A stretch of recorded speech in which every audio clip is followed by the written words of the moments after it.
आप देख रहे हैं इंडिया टाउन न्यूज, भारत की बात। नमस्कार, आप देख रहे हैं इंडिया टाउन न्यूज और मैं हूं आपके साथ आस्था सिंह। स्वागत है आपका हमारे दुर्ग भिलाई के खास बुलेटिन में। तो चलिए बुलेटिन की शुरुआत करने से पहले एक नजर डालते हैं आज की हेडलाइंस पर। उतई में पीलिया का प्रकोप, स्वास्थ्य विभाग अलर्ट मोड पर, घर घर सर्वे में जुटी स्वास्थ्य टीम।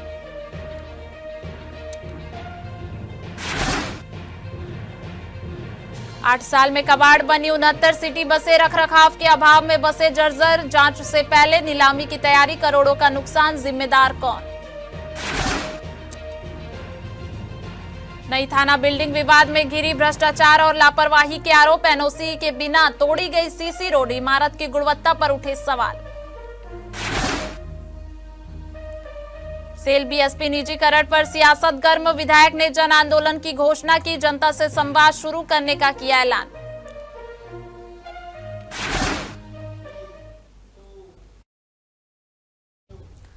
चलिए बढ़ते हैं खबरों की ओर। दुर्ग जिले के नगर पंचायत उतई में गंदे पानी पीने से पीलिया फैलने का मामला सामने आया है। वार्ड क्रमांक 14 और 15 में पिछले एक महीने से लगातार पीलिया के मरीज मिलने से क्षेत्र में दहशत का माहौल है। स्वास्थ्य विभाग अलर्ट मोड पर आ गया है और हालात पर नजर रखी जा रही है। जांच में सामने आया है कि नालियों में भरे गंदे पानी के कारण घरों और सार्वजनिक हैंडपंपों से दूषित और बदबूदार पानी आ रहे थे। सूचना मिलने पर स्वास्थ्य विभाग की टीम मौके पर पहुंची और दूषित पाए गए हैंडपंप और बोरिंग को तत्काल बंद कराया गया। पानी के सैंपल जांच के लिए भेजे गए और अब तक 5 से 6 पीलिया के मरीज सामने आए हैं, जिनमें से कुछ को अस्पताल में भर्ती कराया गया है। स्वास्थ्य विभाग और मितानिनों की टीम द्वारा घर घर सर्वे किया जा रहा है। साथ ही लोगों को क्लोरीन टैबलेट वितरित की गई है और उबाल कर पानी पीने की सलाह दी गई है। विभाग का कहना है कि फिलहाल स्थिति नियंत्रण में है, लेकिन प्रभावी इलाकों में लगातार निगरानी रखी जा रही है। 8 साल की गुड़िया है, बेटी है, वो सुपेला हॉस्पिटल या बीएम साहा में उनकी माँ ने बताया कि एडमिट है करके, और उनके घर जाके अभी जायजा लेंगे क्या ट्रीटमेंट चल रहा है, कुछ पानी का सोर्स क्या है, इसके बारे में जानकारी लेंगे। उनके घर अभी जा ही रहे हैं और 2 घर में अभी विजिट किए हैं, जिनके घर सकुशल पूर्वक है, नॉर्मल है। स्वास्थ्य विभाग के द्वारा क्लोरीन टैबलेट का वितरण किया जा चुका है, पानी का सैंपल भी लिया है और गर्म पानी पीने की सलाह दी गई है और मितानिन द्वारा घर घर सर्वे किया जा रहा है। वार्ड क्रमांक 15 में जो एक नल कनेक्शन है, जिसके सामने एक निवास स्थल है और उसके सामने रहने वाले लगभग एक घर में 12 लोग रहते हैं। 12 लोग में 3 लोग को पीलिया दिक्कत हुआ। आज सुबह भी मैंने वहाँ जांच किया तो पता चला। उसके आसपास के घरों का भी हमने पानी का सैंपल लिया है। सैंपल का अभी रिपोर्ट आया नहीं है, लेकिन उनके आसपास के घरों से भी किसी का कोई इफेक्ट हुआ नहीं है, पीलिया का कोई मरीज मिला नहीं है। न कि उस मकान जहाँ घर वाले जो पानी पीते हैं उसमें भी और 9 मेंबर हैं, वो भी बीमार नहीं है। और ये लोग कहीं बाहर से हो सकता है कि कुछ खाए पिए हों, ये अभी पता नहीं चला है। भिलाई में सेल बीएसपी के निजीकरण और टाउनशिप से जुड़े मुद्दों पर सियासत तेज हो गई है। इसी बीच भिलाई नगर विधायक देवेंद्र यादव ने भिलाई बिकने नहीं देंगे अभियान के तहत जन आंदोलन की घोषणा की है। वहीं इस मामले पर सांसद विजय बघेल का भी बड़ा बयान सामने आया है। विधायक देवेंद्र यादव ने कहा कि रिटेंशन स्कीम के तहत बढ़े किराए और दुकानों के लीज नवीनीकरण जैसे मुद्दों पर प्रबंधन ने अब तक कोई फैसला नहीं लिया है। इसे लेकर 12 जनवरी से वार्डों का दौरा किया जाएगा और जनता से संवाद किया जाएगा और 25 जनवरी को इस्पात भवन तक पैदल मार्च आयोजित किया जाएगा। वहीं सांसद विजय बघेल ने कहा कि वे भिलाई नगर के पूर्व विधायक और पूर्व मंत्री प्रेम प्रकाश पांडे के साथ मिलकर लगातार इस विषय पर प्रयासरत हैं। उन्होंने जोर देकर कहा कि प्रेसबाजी के बजाय साइलेंटली काम करते हुए लोगों की समस्याओं का समाधान कराने का ध्यान दिया जा रहा है। रिटेंशन स्कीम है, उसमें जो अत्यधिक दर लगाया गया उसको वापस लिया जाए या फिर लाइसेंस पे वही मकान दिया जाए। तो उस पर बात हुई थी, 600 स्क्वायर फीट तक के मकान की चर्चा आई थी कि उसको वो देने के लिए तैयार हैं, लेकिन अभी तक कोई भी उस पर फैसला नहीं आया है। साथ ही साथ जो व्यापारी हमारे साथी हैं उनको भी जो राहत मिलनी चाहिए उसको लेकर भी सहमति बनी थी कि जल्द से जल्द सेल से फैसला आएगा, उसको लेकर भी कोई फैसला नहीं आया है। इन सब चीज़ों को देखते हुए हम लोग 1 दिवसीय मार्च करने जा रहे हैं और 25 जनवरी को ये मार्च हम लोग यहाँ भिलाई में करेंगे, टाउनशिप में। जो कर्मचारी जीवन भर यहाँ काम किए हैं उनके ऊपर इस तरह बिना कोई सुझाव लिए, बिना कोई चर्चा किए अपनी मनमानी से मैनेजमेंट 24 गुने रेट बढ़ा दे, ये बिल्कुल व्यवहारिक नहीं है और इस पर आप विचार करिए। स्वीकार किए वो लोग और हमने ये भी कहा कि इस पर कोई दबाव नहीं बनाओगे आप, नहीं तो जब अप्रिय घटना घटेगी उसके जिम्मेदार आप खुद रहोगे। नगर पालिका निगम ने कोसानगर स्थित गौठान में गौ सेवा और स्थल निरीक्षण के लिए अधिकारियों की ड्यूटी आदेश जारी कर दिए हैं। आयुक्त राजीव पांडे ने पहले के आदेश में संशोधन करते हुए सप्ताह के 7 दिन अलग अलग अधिकारियों की जिम्मेदारी सौंपी है। आपको बता दें कि भिलाई के कोसानगर गौठान में अब निगम के अधिकारी हर दिन गौ सेवा और स्थल निगरानी करेंगे। इस व्यवस्था की मॉनिटरिंग के लिए खुर्सीपार जोन 4 के आयुक्त अमरनाथ दुबे को आकस्मिक निरीक्षण की जिम्मेदारी दी गई है। सभी अधिकारी निर्धारित दिनों में गौठान की व्यवस्था का निरीक्षण करेंगे और जियो टैग लोकेशन के साथ व्हाट्सएप पर जानकारी साझा करेंगे। किसी भी समस्या के सुधार के लिए सुझाव भी प्रदान किए जाएंगे।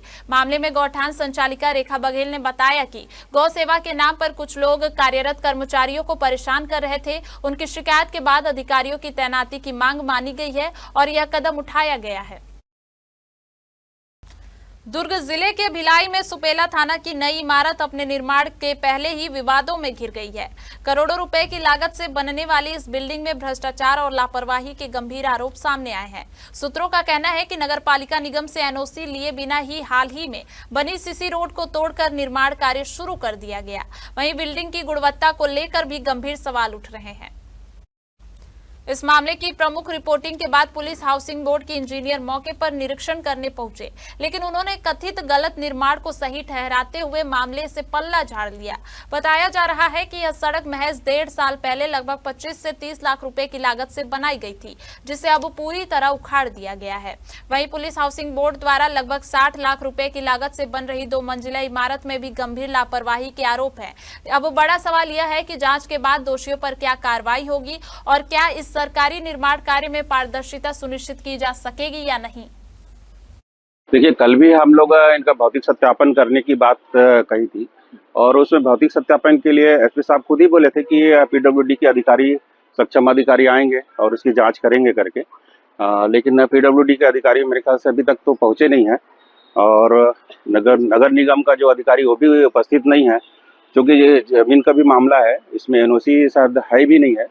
और दूसरा चीज, जहां तक हम आरोप लगाए थे कि कॉलम सही नहीं है, धागे पे नहीं है, वो स्पष्ट दिखाई दे रहे हैं, वो स्वीकार भी कर रहे हैं कि जो कॉलम बना हुआ है वो साइड चला गया है, धागे पे नहीं है, हम उसको सुधार कार्य कर रहे हैं। भिलाई नगर निगम की करोड़ों रुपए की सिटी बस योजना अब गंभीर सवालों के घेरे में आ गई है। जनता के टैक्स से खरीदी गई 69 सिटी बसें महज 8 साल में कबाड़ में तब्दील हो चुकी हैं। हैरानी की बात यह है कि नगर निगम इन बसों को बिना आरटीओ से स्क्रैप सर्टिफिकेट और बिना एनओसी के नीलामी करने की तैयारी में जुटा हुआ है। आपको बता दें कि साल 2018 में करोड़ों रुपए की लागत से खरीदी गई ये 69 सिटी बसें रखरखाव और सुरक्षा के अभाव में आज पूरी तरह जर्जर हालत में पहुंच चुकी हैं। सुपेला स्थित चंदूलाल चंद्राकर बस स्टैंड में खड़ी इन बसों से कीमती कलपुर्जों की चोरी तक हो चुकी है। नगर निगम ने करीब 2 महीने पहले सुपेला थाने में चोरी की शिकायत जरूर की, लेकिन अब तक एफआईआर दर्ज नहीं हो सकी है। सबसे गंभीर सवाल यह है कि जिन बसों को जांच पूरी होने तक सबूत के तौर पर सुरक्षित रखा जाना चाहिए था, उन्हीं बसों को अब कबाड़ घोषित कर नीलामी की तैयारी की जा रही है। सूत्रों की माने तो यह पूरी प्रक्रिया किसी खास व्यक्ति या समूह को फायदा पहुंचाने के लिए जल्दबाजी में की जा रही है। वहीं इस मामले में दुर्ग परिवहन विभाग ने साफ किया है कि बसों को स्क्रैप करने के लिए उनके पास कोई आवेदन ही नहीं आया है। अब यह बड़ा सवाल है कि जब न आरटीओ की अनुमति है, न एफआईआर दर्ज है और न ही किसी तरह की जांच पूरी हुई, तो आखिर किसके दबाव में करोड़ों की सिटी बसों को कबाड़ बनाकर नीलामी किया जा रहा है। ऐसा क्या हुआ कि सिटी बस 1 साल के अंदर में ही चरमरा के रह गई? क्या यहाँ के नोडल अधिकारी डेली प्रोग्रेस रिपोर्ट गाड़ियों की नहीं रखे? जब तक गाड़ी का पहिया चला, तब तक गाड़ी चली, बाद में गाड़ी खड़ी कर दी गई। किसी भी प्रकार का कोई भी अनुबंध का पालन इस नगर निगम के अधिकारियों के द्वारा नहीं किया गया और न ही इस यहाँ की नगर निगम की सरकार, यहाँ के महापौर के द्वारा उसकी कभी कोई जांच करवाई गई। आज मात्र 6 साल के अंदर में, जिसमें 1 साल गाड़ियां चली है, आपने गाड़ियों को कंडम घोषित कर दिया। कंडम घोषित करने का अधिकार आपको किसने दे दिया? कंडम घोषित करने का अधिकार छत्तीसगढ़ राज्य के आरटीओ को है, जो 20 साल की अवधि में जिस गाड़ियों को कंडम घोषित किया जाता है, आप अपने मर्जी से कंडम घोषित करके उसकी नीलामी करवा करके किसको फायदा पहुंचाने का काम कर रहे हो? बसों की जीवित अवस्था वैसे सरकार के द्वारा 15 साल निर्धारित किया गया है, पर यदि बस अच्छी कंडीशन में है, चलने योग्य है, तो फिटनेस करा के वो रोड में परमिट और वैधानिक तरीके से संचालन कर सकते हैं। और यदि उसका गाड़ी स्क्रैप कराने के उसमें है, तो स्क्रैप कराने से पूर्व जो सारी गाड़ियों का पेपर जो है, फिटनेस, बीमा और जो कागज रहता है, उसको पंजीयन निरस्त के लिए आवेदन करना, विधिवत आवेदन करने के बाद में उसका भौतिक सत्यापन करने के बाद में इंस्पेक्टर के द्वारा करते हैं, फिर उसका पंजीयन निरस्त के बाद में स्क्रैप में गाड़ी जा सकती है।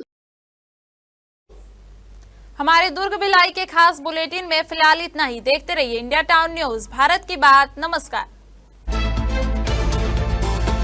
आप देख रहे हैं इंडिया टाउन न्यूज, भारत की बात।